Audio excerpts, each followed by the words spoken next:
Dieu est pour nous refuge et un appui, un secours toujours prêt dans la détresse. Dieu refuse, force, secours. Il est un fleuve dont les courants réduisent la cité de Dieu, le sanctuaire des demeures du Très-Haut. Ici, le mot fleuve suggère une provision de vie. L'eau qui coule symbolise l'eau vive qui donne la vie. Le psaume 46, 4 décrit la provision de vie gracieuse de Dieu pour sa cité qui représente le peuple de Dieu vivant en sa présence, l'intelligence monarque. Le véritable peuple de Dieu qui a une foi authentique ne cherche pas l'aide du monde, mais aspire uniquement à la grâce de Dieu. Jérusalem, qui était considérée comme la cité de Dieu dans l'Ancien Testament, n'était traversée par aucun fleuve naturel. Ce courant d'eau n'est donc pas visible aux yeux physiques, mais il peut être discerné par les yeux de la foi. Puisse notre paix et notre joie reposer non sur la force du monde, mais sur notre confiance en Dieu seul. Les épreuves de la vie peuvent nous faire croire que notre résistance est un échec, mais les voies de Dieu ne sont pas nos voies. Si nous fixons notre regard sur Jésus qui est la voie de Dieu, il nous conduira vers les eaux paisibles de la présence divine où règne paix et repos. Le fleuve de Dieu sépare ceux qui ont reçu le Saint-Esprit de ceux qui ne l'ont pas reçu. Ceux qui ne l'ont pas traversé ne peuvent ni comprendre ni expérimenter la paix de Dieu. Ce n'est que par la présence du Saint-Esprit que la parole prend vie. Nous ne pouvons pas y échapper aux tempêtes de la vie. La différence réside dans la manière dont nous les traversons.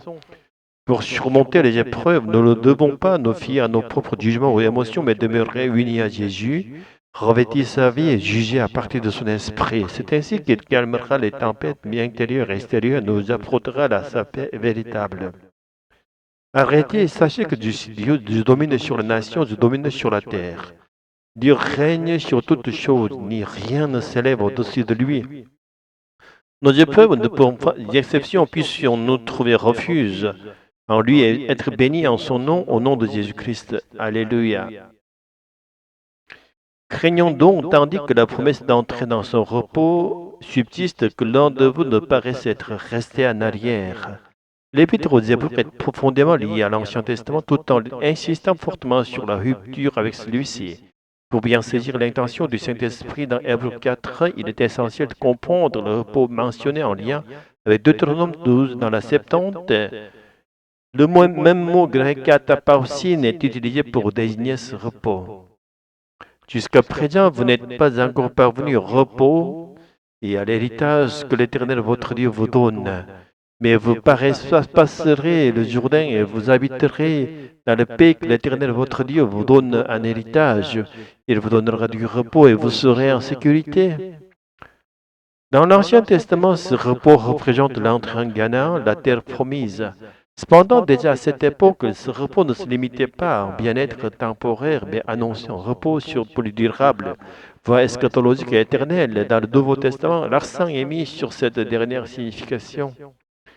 Les chrétiens ne recherchent plus un bonheur terrestre comme le pays de Canaan, mais aspirent à la paix, au repos du royaume de Dieu. Ce royaume ne se situe pas uniquement dans l'éternité à venir, mais s'est déjà manifesté sur cette terre par Jésus-Christ et le Saint-Esprit. Nous sommes appelés à expérimenter ce repos ici et maintenant, autrement nous risquons de ne pas être comptés parmi ceux qui ont réellement reçu la promesse du repos éternel. Ce repos est différent de celui que le monde peut offrir. Il transcende nos circonstances, que nous soyons dans l'abondance ou dans la pauvreté. Nous pouvons jouir de cette paix en demeurant dans la présence du Saint-Esprit et en vivant en communion avec Jésus-Christ. Nous expérimenterons l'amour du Père céleste et trouverons le repos aussi bien sur cette terre que dans l'éternité. Le Saint-Esprit est venu en ce monde par le sang de Jésus, versé à la croix. Nous ne devons pas hériter du royaume éternel par nos bonnes œuvres ou notre obéissance à la loi, mais en recevant le Saint-Esprit. Il ne demeure que dans ceux qui croient que Jésus-Christ est Dieu et qu'il s'est fait homme et qu'il nous a donné sa vie.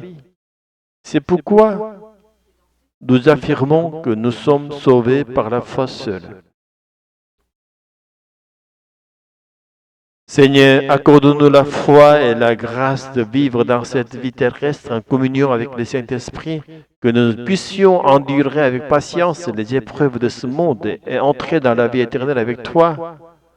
Nous prions au nom de Jésus-Christ. Amen.